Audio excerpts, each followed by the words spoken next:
Everybody's on the 30-minute delay except for Postle. He gets the cards at the same time. I think he just sees everything. He has different eyesight than we do.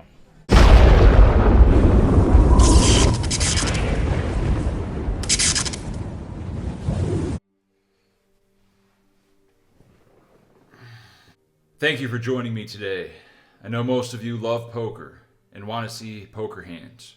Well, let's go over some controversial poker hands that were played by Mike Postle. All of these hands take place on the Stones Gambling Hall live stream. Mike has some common frequencies that we will discuss in this video. We will take an objective look at what is possible and what is impossible. Let's talk about double checking his hole cards. In No Limit Texas Hold'em, you are dealt 2 cards. You look at them at the beginning of the hand, and it is easy to remember what 2 cards you have. This isn't Pot Limit Omaha. You don't get 4 cards. You get 2 cards, and a lot of times they're suited. It's especially easy to remember what your cards are if they're suited. For instance, Queen Jack of Hearts, Ace 10 of Spades, 5 6 of Diamonds. Very easy to remember this because you're actively rooting for these cards to come out on the flop. Mike has been playing poker for a living for 15 years, just like me. His memory should be very good when it comes to remembering what 2 cards he holds in a given hand. In these videos, you will see that this is not the case. Mike has a propensity to check, double check, and even triple check his hole cards. Why would he do this, and why does he do it so slowly and seem to look past the cards and into his lap? It is common for people to place their cell phones on the rail when playing poker for easy access. What is not common is for the player to keep their cell phone on their crotch.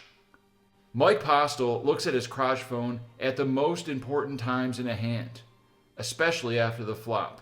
Mike Postle prides himself on live reads. Why isn't he looking at his opponents for information? What information is on his crotch phone? These are some of the questions that we're going to address and show some alleged proof of possible wrongdoing. These allegations should not be taken lightly. Keep an open mind and form your own opinion based upon your experience as a poker player and what tendencies are normal. Many of the Mike Postle supporters will dismiss these claims of cheating and just say he's a great player and that people that think he's cheating are jealous or haters. This may be true, but we're going to get to the bottom of it. Sit back, relax, and enjoy the highlights of some of the live stream hands that Mike Postle played. In this hand, he sees a flop 4 ways with the Queen 10 of Hearts. Flop comes Queen high, facing a C-bet. He puts in the call. The other 2 players fold these heads up against King Jack suited. When the turn is a 10, he looks visibly disgusted. When his opponent bets, he has a reaction before he even puts in the call. He can't believe what's going on. He's going to have to call because it looked too suspicious if he folded top 2 in this spot, knowing he's beat. He puts in the call, the river's a brick, and facing a $1,000 bet, he shows his disgust. He knows that he can't fold top 2 on this board. He has to make the call. Is this proof of anything? No, it's just one hand, but we're going to go over many hands. This is one of the few times you'll ever see him make a river call and be wrong. This man has been on 69 live streams and played for, I believe he said, 10,000 hands? In all of the research, we might have found 5 or 10 incorrect river calls in all of this time. It's incredible. Stay tuned. Watch all the hands. This is just a small snippet of what actually took place. Queen 9 deuce, all rainbow Saurus here. And top pair, forget their Postle, who, spoiler alert, got there. What? How?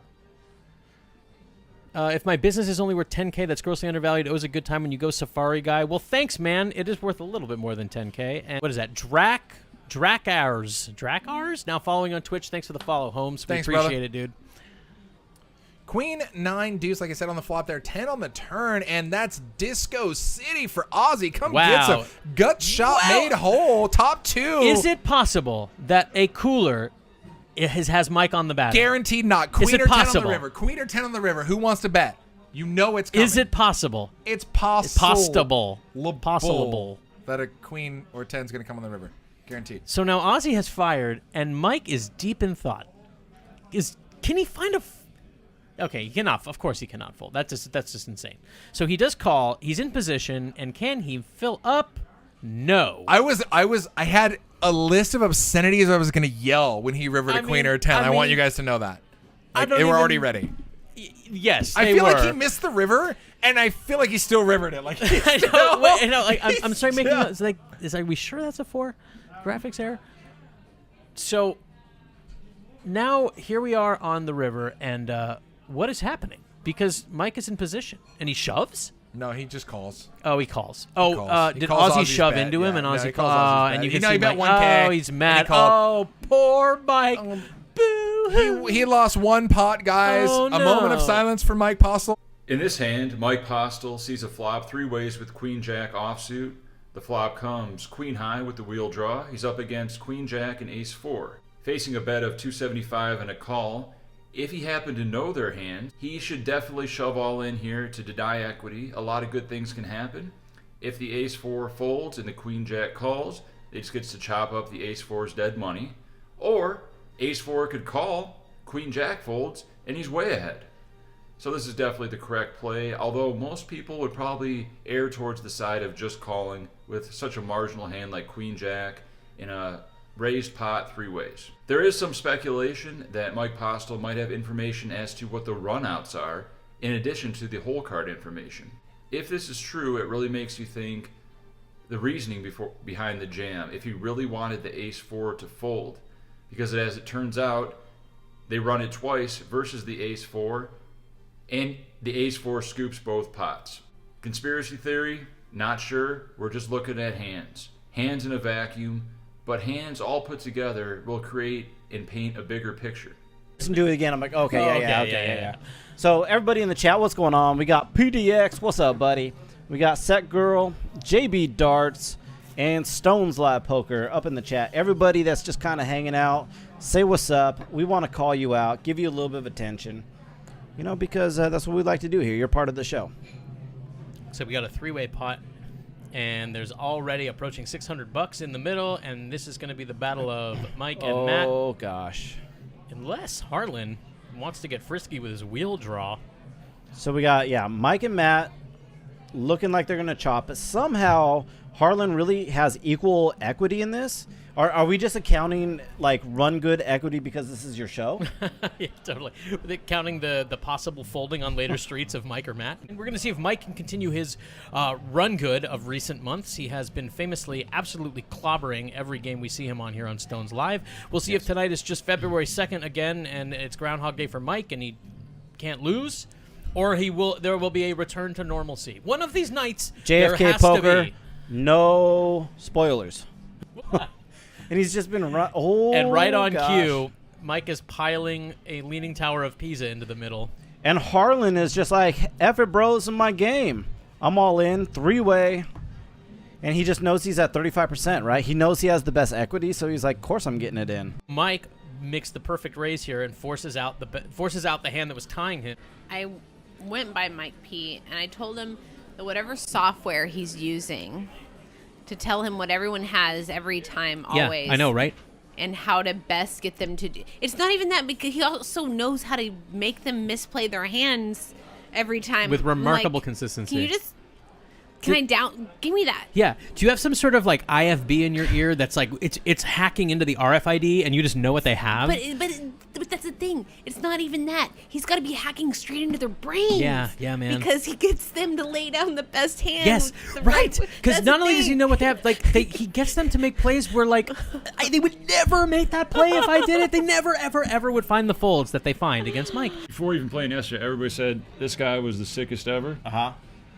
And after this hand, Might be somebody else. I don't know how this can be justified, but it's just like a pure degen gambler or something. I'm in the next clip with Mike Postle with the blinds at 5-5-10 with a $45 under the gun dead straddle. Action folds around to Naga, who raises it up with ace-king. Chris Moneymaker 3-bets, and it folds back to Postle. Facing a $700 bet with, $10 invested? Pretty easy fold for any winning cash game player, but inexplicably, he puts in the call. Why would he call not closing the action out of position with such a speculative hand as 5-4? Many people postulated that if he had access to the hole cards, he would see that the action would probably end up with the 2 ace-kings getting it in pre-flop, and he could correctly call it off in a 3-way pot with 5 high. This is due to the removal of ace-king blocking each other's outs, and knowing that king-queen was folded, and that no other player was blocking his 4 or 5 outs.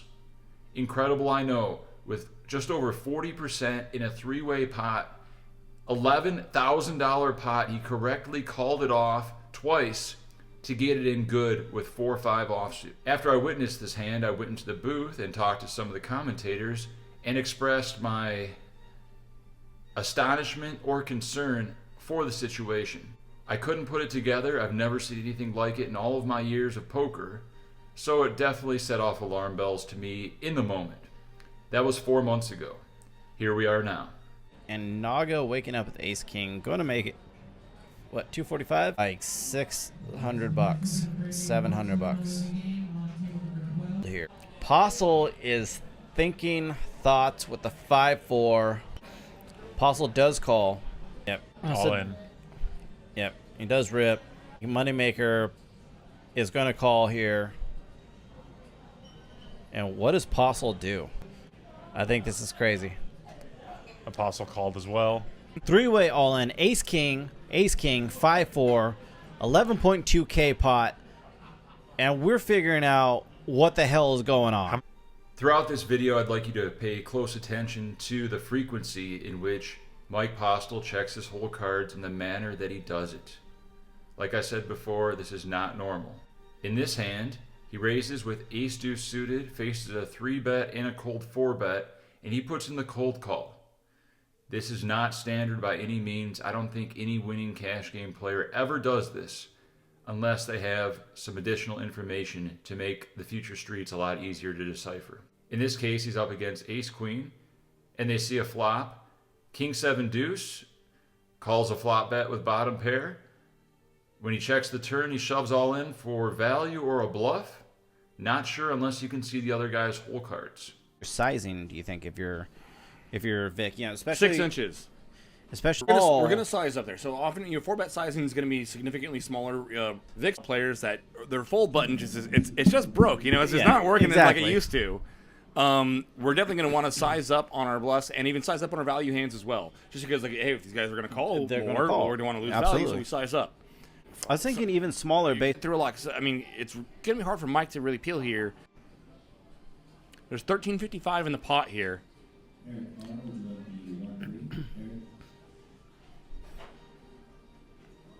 Rook and Barstow, what's going on? Glad to see you. Mike jams. Hole card graphic errors are common on Stone's live stream, but they seem to be far more common when Mike Postle is involved in the pots. There's many videos out there that I can't even begin to cover, so I can only make this vlog so long. In this hand, the graphics card reader only picks up 2 cards for each player, even though they're playing Pot Limit Omaha, which you have 4 cards. His actual holding is Jack 4 10x, so that might make the action seem a little bit weird. He flops 2 pair and he turns a boat, and the action goes as planned. The important thing to notice is in the beginning of the hand, the way he spreads his cards over the RFID reader, it's almost as if he's signaling in the back. Hey guys, we're only picking up 2 cards here. It's a problem. You can tell how his demeanor is different on future streets when he plays heads up. He doesn't know what to do even though he has a boat. Boats are more common in Omaha, but you can see his frustration as he only has to call the river bet of $600 with a boat as opposed to put his opponent all in and get max value. This is one of the most damning things if you can really just gauge by his body language. He later goes into the booth and says, hey, what did he have in that hand when it only showed 2 cards? How does Mike know the graphics only showed 2 cards? Flush draw, it's because he has 2 overs and clubs, has the highest equity in the hand at the moment. Once he c-bets out, he's going to get rid of 3 of these Oh, players. wow, yeah. Mike puts 80 and Steve instantly clicks up to 230. Wow. And that's probably going to fold around to Mike if we stay consistent at this table for what we've seen. But Mike can't call with bottom pair here. Oh, yeah? Oh, yeah. Mike might see one more card. Make me a liar. Steve's like... When Steve spread his cards out, it looked like he had 4 cards. Is this... No. Is this a PLO orbit? I think this is a PLO orbit, but the game and the system didn't get changed, so it's only picking up 2 of their cards. Yeah, I think they both have 4 cards. Because it's hijack and cut off. The buttons in 1. They're in hijack and cut off right now. So we're missing 2 of their cards. I'm pretty sure this is a PLO hand. So we might have to wait to get the cards turned face up to know what's happening here. Mike bets again, and Steve raises again. Whatever Steve has behind, he might have a 10 with his 8-6 of club. He might already have trips. He might already have a boat. We don't even know Mike. Yeah, might because have Steve's 2 been smaller playing clubs. very Yeah, solid. see, there's Oh, yeah, you're right. 4 cards there. Yeah, and Steve's we're been only playing seeing very 2 of them. solid, so this is either an epic bluff, but Mike not going anywhere. Okay, I can't wait to see these cards. Oh, I please, hope can we we get see to them? see them. Mike is betting and getting raised on every street, and Steve is a tough player. Wow. So it's showing the check mark for Steve, but that's for only 2 of his cards. We only know 2 of the 4 cards in each player's hand. So Maybe he's got an ace-10. yeah, we do not know the outcome here.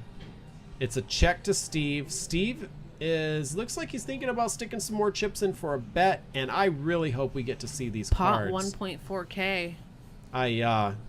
He's grabbing a bet. And just from Mike's body language, I just don't think he's going to call whatever happens here. Steve is such a rock solid player. He's being so meticulous about stacking up a come hither bet.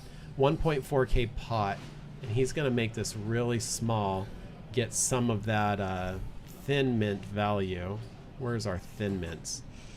There it is. He's going to Value Town. There's looking for the thin mint value here on Stones Live. Oh, he bet 600. It's still a good bet. 1,400 I'm pot. sorry, I'm surprised he left himself with like 100. Yeah, that is interesting to only leave that little behind, right? Why not go all in there? Mike sticks a call in. Let's see what we're working with here. Mike tables a 10. 10 what? Is it a 10-8? Looks like Did he make a full house? Steve does not look happy. In this hand, they play a $50 bomb pot. What that means is everybody puts in $50 pre-flop, 8 players, and then they see a flop and play it from there. $400 in the pot, and he has the 10-3 offsuit on a 10-8-8 2-heart board. Not the strongest holding when you're up against 7 other players, but when faced with a bet from Queen Jack, it's time to isolate. He raises it up to 275. Good read, Mike. And he gets the call. When the turn comes to King of Hearts, he decides to go for more value in check 2. Very, very thin. What does he put his opponent on that he can possibly going for value? Is he bluffing? What better hands will fold here? He faces a jam, just over a min raise what he bet, and he calls it off. He does lose both runouts, and the announcers have some very interesting things to say about what he put his opponent on and how he could have put him on exactly Queen Jack. Take a listen. We got a bomb pot here. So $50 bomb pot, 400 in the pot, 10-8-8, 2 hearts. Mike flops the best of it with his pair of 10s. Vic's got a gutter, 2 overs, and a backdoor heart draw that's actually no good at Derek's backdoor hearts if he can see a turn card. And, plenty of bomb pots, so hopefully he's still in. Safari Guy 5. Hey.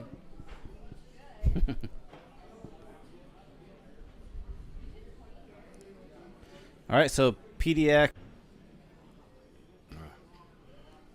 So Vic let out, and Mike raised him with 10-3.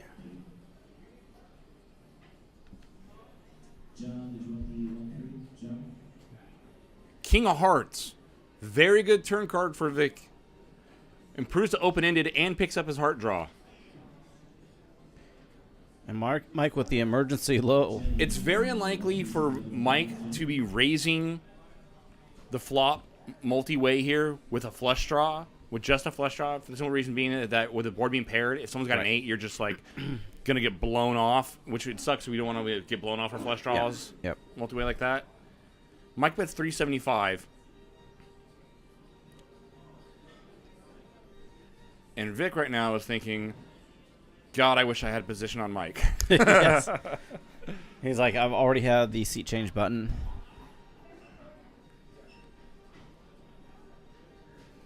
Now, the graphic here, I think Vic already added on, obviously, because it shows that he's only got 515 back, but we can see he's got much more than that. Looks like he's back up to About 8, maybe 900. a little more than 5, 6, 7. Yeah, about $900.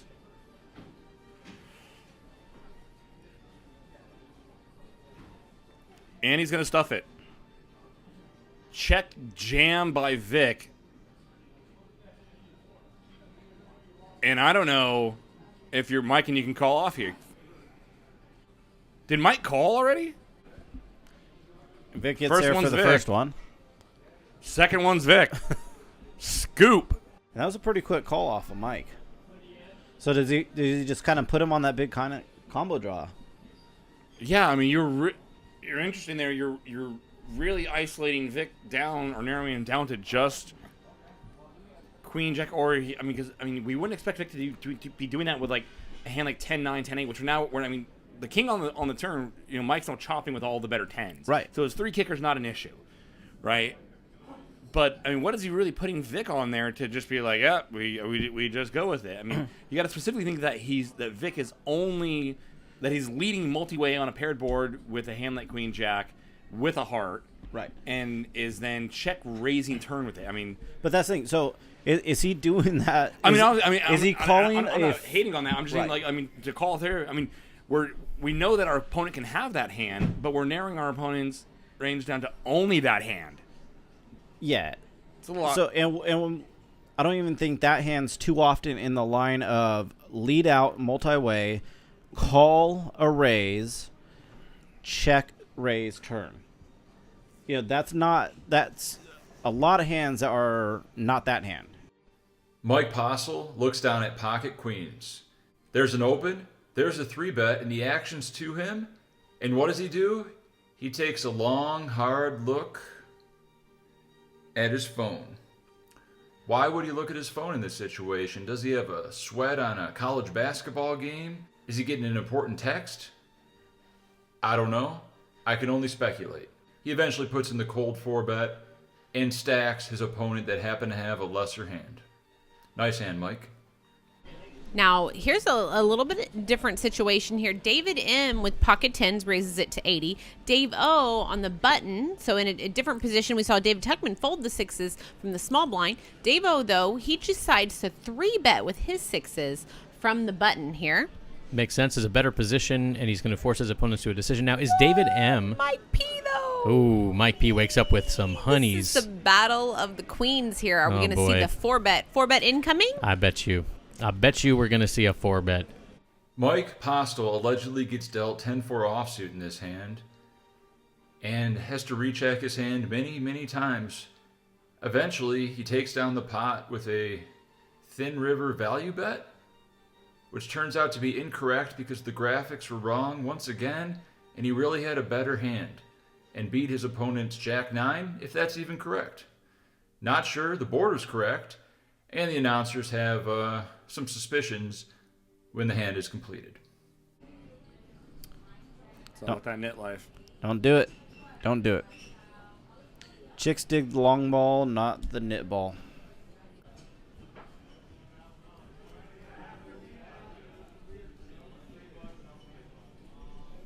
They pushed the pot to Mike. Something was awry there, obviously. Mike is so good, even the graphics can't keep up. He just bluffed the There you graphics. go. Nice. In this pot limit Omaha hand I played versus Mike Postle, I flop the second set and turn a flush draw and have a straight draw as backup, and I decide to go with it, check raising his $200 bet to $995, committing myself, and his reaction is less than happy. He seems confused. He's not happy with the second nuts. He's afraid I have deuce 4 for some reason. and for a second he looks off into the distance, looking for something. Confirmation? Approval? He looks for something. We'll never know what that is. And he stacks me and takes 1,600 of my dollars. Nice hand, Mike. 5 on the turn. Boski needs to hit what does he need to hit here? And Postle's going to scoop this 3.3K pot against Mr. Jeff Boski. Ooh, painful. I'm assuming that most of you don't know what bone conduction technology is, but if you give it a quick Google search, you can learn a little more about it. It's a device that you can put into your hat that sits right against your temple, that sends sound waves effectively into your ear without needing an earpiece. Many people have alleged that Mike Postle has some sort of device in his hat which gives it an unusual bulge. Allegedly. You can see the before and after pics, and it seems pretty suspicious to me. Of course, he's always looking down into his phone on his lap, which is protected with his left hand, so it's possible that he's getting information from various sources. In this hand, he plays the old 7-6 in a very precarious manner, getting to the river versus 2 people with 7 high and open shoving into each of them. He's pretty lucky that nobody had a hand that they could call after taking this very unusual line. Takes it down with 7 high, played it perfectly. Very nice hand, Mike. Who do I want to go with? Russ says Harlan at 4.5K. But I'm going to go with Cameron. Okay. Going with Cameron. Cameron also picking up a straight draw to go along with his nut flush draw. And how big are we saying for Cameron? 3.2. 3.2. Andrew. So the board pairs on the river here brings another 3. Does not complete the flush or any of the straights. And so look at Mike P finding an all-in on this river, which is going to work 100% of the time. Basically, ace high is best right now. Cameron's ace high. Mike found this board to shove on. Also pay attention to how often he touches his hat and how he really presses on it to make good contact with his head for some reason. Maybe he's got some itchy dry scalp or another reason, but the movements, the body language just doesn't seem natural when he does these things. I'm not a body language expert, but like I said, I've been playing poker for 15 years, so I know a thing or two about getting reads, getting tells.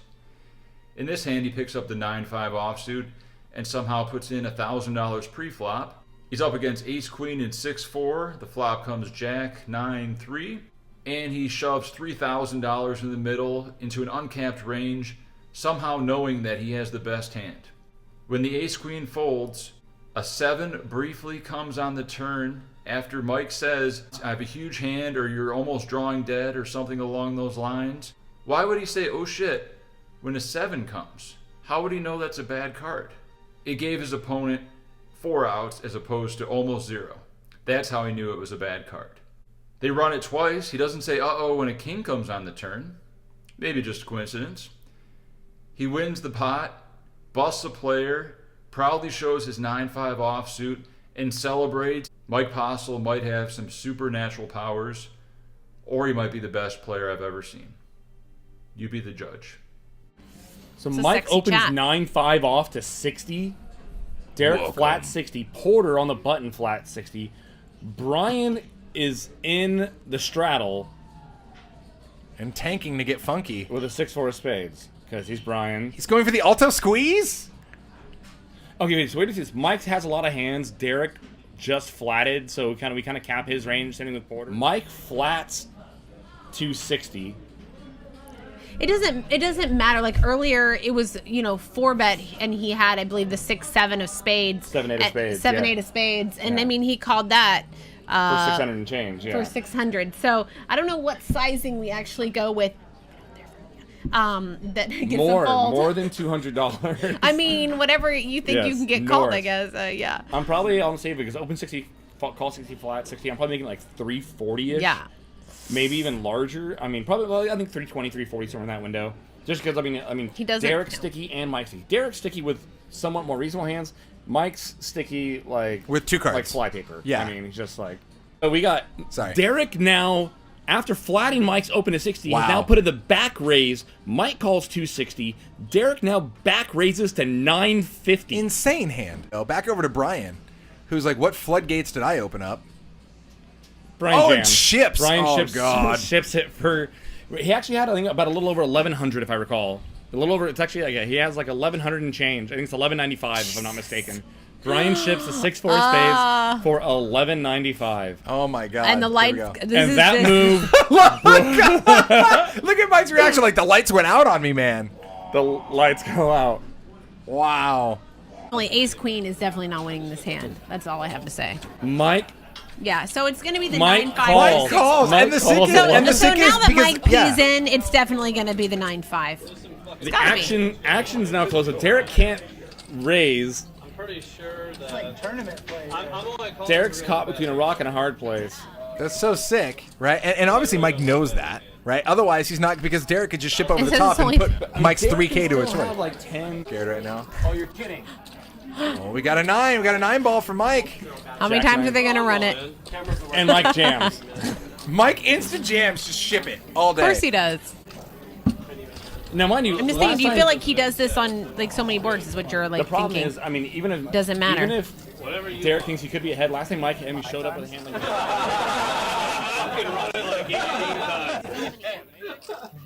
I have a really good hand. That's all I know. Jake's gonna be proud of me. Jake's gonna be proud of me. I love you, baby. I can't lose with this hand. I can't lose with this hand. Oh shit! Like you request all the time. Come on, scared so bad. There you go. Some shit for the king queen. Do I have to show this? I think I'm. I don't know. I'm good. Holy fuck, Mike! Mike! Please tell me we still got this. I quit poker. With blinds at $5, $10, there's a raise to $30. There's a 3-bet to $110. And then there's the cold 4-bet to $375. And Mike Postle wakes up on the button with this 6-3 of hearts. What a dream spot. He does what every one of us would do and puts in the flat call. $375, 37.5 blinds, flat call against a bunch of uncapped ranges, 6-3 on the button. It ends up going heads up versus the ace-king of spades. The flop comes 9-8-3 with 2 spades. He correctly calls the flop bet. Facing a turn bet when the 9 comes, he goes for max value to deny equity and jams all in with his 2-pair. After about 5 minutes of table talk, his opponent calls it off. They agree to run it twice, and Mike Postle scoops the huge pot with the 6-3 of hearts. Sometimes you're just in the zone and you're playing above the rim. This was one of those times. Faraz wakes up behind him with a monster. And Ace Queen gonna get itself into some trouble here potentially. That's a 4-bet by Faraz. And Faraz is not messing around. He's just, you know, let's just put the money in, boys, if you want to play. Wow. Wow. Look at this. Postle cold calls from the button with 6-3 of hearts.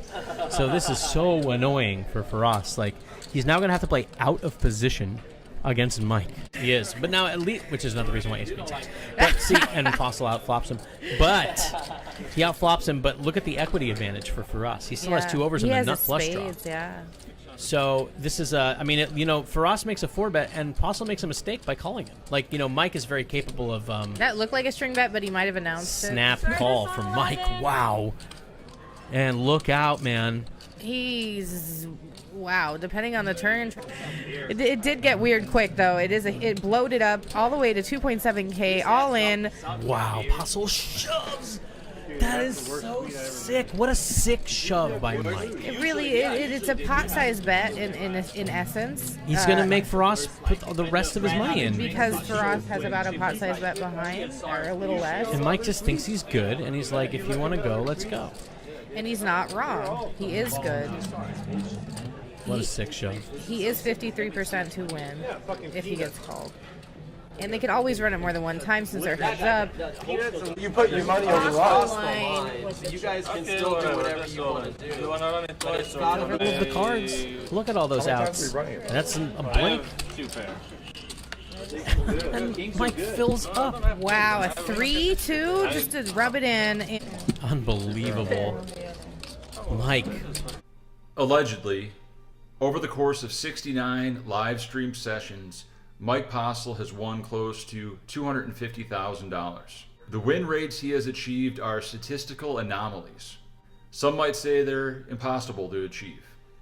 But he did it, so maybe I'm a hater, maybe I'm jealous, or maybe there's something else going on. You decide. Let me know in the comments below your thoughts, and there might be a part 2. There's a ton of videos to go over. This is just a very small sample. Thanks for watching. Hit the like and subscribe buttons. I'll see you guys next time.